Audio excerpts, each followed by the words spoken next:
Hello students, let's start our question answer of chapter 6 Once Upon a Time. Answer the following question briefly. Question number 1 is how was the old woman? Old woman कैसी थी? She was blind but wise. वह अंधी थी लेकिन बहुत ही बुद्धिमान थी. Question number 2 is this folklore present in one culture or many? तो folklore का मतलब होता है लोक कथा. तो क्या यह जो लोक कथा है जो टोनी मॉरिसन ने सुनाया है तो एक कल्चर में था या एक से अधिक कल्चर में था?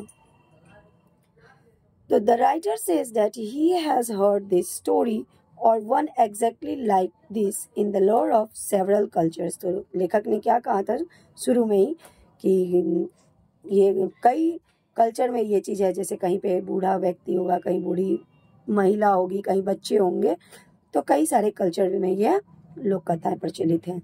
Question number 3 is who is the father of that old woman? तो वह बूढ़ी महिला के पिताजी कौन थे? The father of this old woman is an American who is slab and is black in colour. तो यह बूढ़ी महिला की जो पिता थे वह एक अमेरिकन थे जो कि एक स्लैब थे और कलर में जो है ना ब्लैक थे. Where does the old woman live? वह बूढ़ी महिला कहाँ रहती थी? The old woman lives alone in a small house outside the town. तो बूढ़ी महिला जो थी ना एक छोटे से घर में टाउन के आउटसाइड एरिया में रहती थी. Question number 5 how is her reputation for wisdom? तो उनका जो रेपुटेशन था वह बुद्धिमत्ता में कैसा था? Her reputation for wisdom is without question among her people. तो उनकी जो बुद्धिमत्ता थी वह बिना क्वेश्चन मार्क के था उनके लोगों के बीच में. Question number 6 what is her position in the neighbourhood? तो उनके आस पड़ोस में उनका पोजीशन क्या था? She was paid high honour commanded respect which use to travel beyond her neighbourhood to far off places. तो उन्हें काफ़ी हाई ऑनर दिया जाता था, काफ़ी रिस्पेक्ट किया जाता था और अपने नेबर में ही नहीं दूर दूर तक उनका नाम काफ़ी फैला हुआ था. Question answer 7 is why did some young people visit her? क्यों कुछ यंग पीपल जो है उनसे मिलने आए थे, मतलब बूढ़ी महिला से मिलने आए थे. Some young people visited on disproving her sheer violence and showing her up for the fraud they believe she is. तो वह जो थे ना उनकी जो वो बुद्धिमत्ता थी, जिस चीज़ पे वह बिलीव करती थी, जो उनका रेपुटेशन था, उसके लिए उन्हें फ्रॉड साबित करने के लिए आए थे. जैसा कि वो लोग सोचते थे कि इनके पास वैसा एक्सपीरियंस नहीं है, वैसा विजडम नहीं है, लेकिन ये अपने आप को ऐसा प्रूव करती है. Question number 8 what does the old woman know about those people? तो वो बूढ़ी महिला जो थी वह जो लोग उससे विजिट करने आए थे उसके बारे में क्या जानती थी? तो she does not know anything about this people except their motive. She does not know their colour, gender और होमलैंड इवन. ये नहीं भी लिखेंगे तो चलेगा. तो बूढ़ी महिला जो थी वह कुछ भी नहीं जानती थी उन लोगों के बारे में सिवाय उनके मोटिव के कि किस मोटिव से वो यहाँ पर आए हैं, यानी कौन सा इरादा लेकर के आए हैं.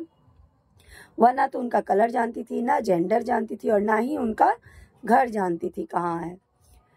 Question number 9 4 what are young visitors reprimanded? तो यंग विजिटर्स को किस चीज के लिए रिप्रिमेंडेड किया गया?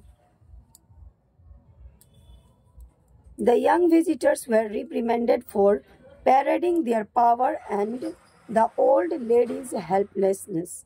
तो वो जो यंग विजिटर्स थे, वो जो मौकरी कर रहे थे या ओल्ड वुमेन का जो हेल्पलेस यानी कि ब्लाइंड थी, तो उसकी जो यह समस्या थी उसका जो नाजायज फायदा उठा रहे थे और अपने पावर का गलत इस्तेमाल कर रहे थे, इस कारण से उसे रिप्रिमेंडेड किया गया.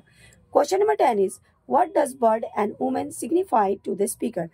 तो स्पीकर के लिए बर्ड और वुमेन क्या सिग्निफाई कर रहा है? The bird represent language and the women is a practised writer. तो जैसा कि हम लोग जो पढ़े हैं उसमें क्या बताया गया कि बर्ड को एज ए लैंग्वेज सिग्निफाई किया गया है और वुमेन को as a practised writer. Question B2 is complete the sentence on the basis of the unit you have just studied. तो कंप्लीट करना है सेंटेंस को on the basis of reading पे. A sentence that gestures towards possibility. The future of language is yours. Language alone तो बहुत बड़ा था तो इसलिए मैंने यहाँ पर लिखा, आप देख लीजिएगा. Protect us from the scareness of things with no names. The boy will have gone in 3 years, but now he carries a lamp and a jug of cider. They passes it from mouth to mouth. I trust you with the bird that is not in your hands because you have truly caught it.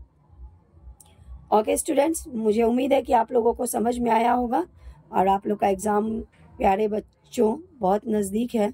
So please इतना ignore English को मत कीजिए कि आगे चल के आपको समस्या उत्पन्न हो जाए. कम से कम 50 नंबर भी नहीं आए इंग्लिश में तो बेकार है आप लोगों का. तो इसीलिए एक बार कम से कम वीडियो को देखिए ताकि जो है सो आप लोग थोड़ा ना थोड़ा खुद से बना पाइएगा एग्ज़ाम के टाइम में. तो वीडियो पसंद आए तो बच्चों लाइक कीजिए, शेयर कीजिए और मेरे चैनल को सब्सक्राइब कीजिए. Thank you. Have a nice day students.